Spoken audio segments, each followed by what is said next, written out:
Chino! Opa.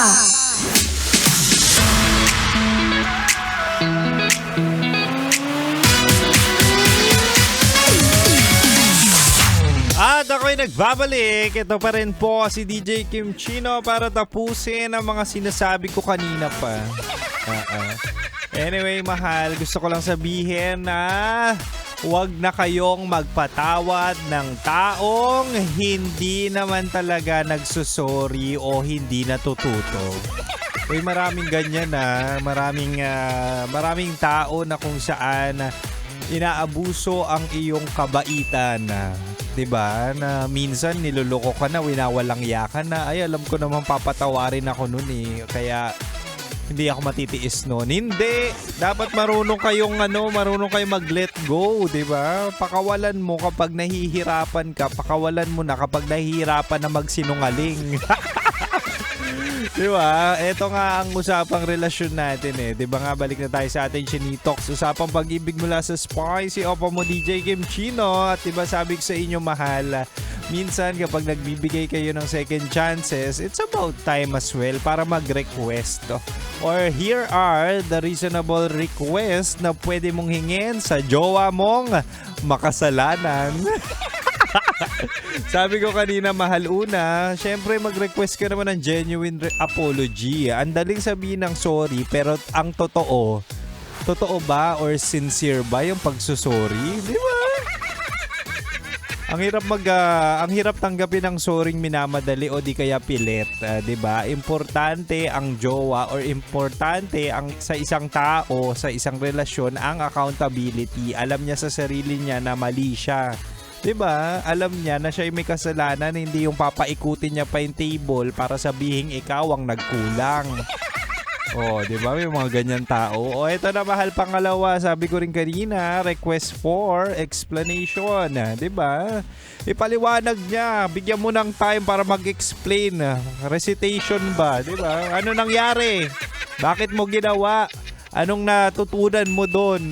Di ba? Hayaan mo siya mag-reflect sa mga pagkakamali niya para maiwasan na talaga nga namang sabihin niya na pasensya ka na, lalaki ako kaya tumikim ako. Sungalgalin mo kapag sinabi niya yun. O, ito pangatlo at panghuli, mahal. Pwede mong i-request sa jowa mo makasalanan ang concrete na pagbabago. Ito yung sinasabi natin, alam mo na pala eh. Alam mo yung pagkakamali mo, nag-sorry ka na, anong gagawin mo moving forward? Diba? Dapat meron na siyang gagawin. So kung ikaw ay tumitikim ng ibang putahe, busalan natin yung bibig mo. Hindi, magpaka-loyal na, magpaka-faithful na. That would be the time na talaga nga namang seek for transparency. Eh di mag-update ka na sa akin. Eh di wag ka nang gumawa ng dahilan para maparanoid ako o kung ano pa yung isipin ko. Diba? Kumbaga, iwasan na yung mga nakaka-trigger na sitwasyon. So, kung alam mo pala nagkaroon tayo ng example lang naman to, hindi ko sinasabi yung jowa mo may kabit.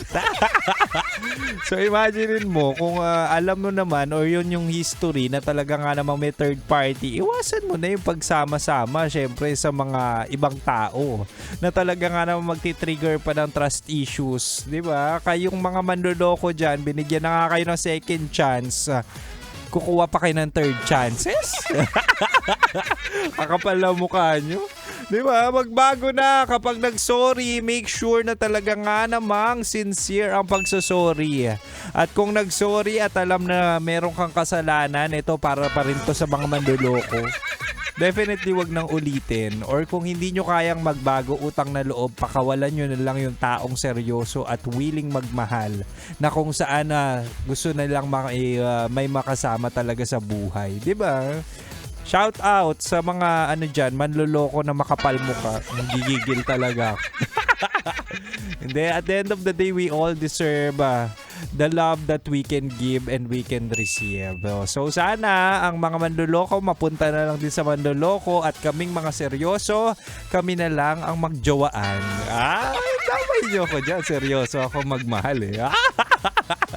Anyway, wala ko yung sisibat na. But for now, babalik tayo sa Rakrakan Music. And syempre, huwag kayo mag-alala. Susunod na sa akin sila Titan Jello at Rakitera sa kanilang programang Rocky Secret Files with Titan Jello. Kaya mahal, dito ka lang ha. Dito ka lang sa 90.7 Love Radio.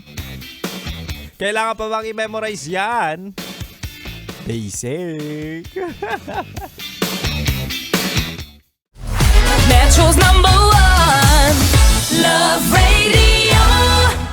Basic!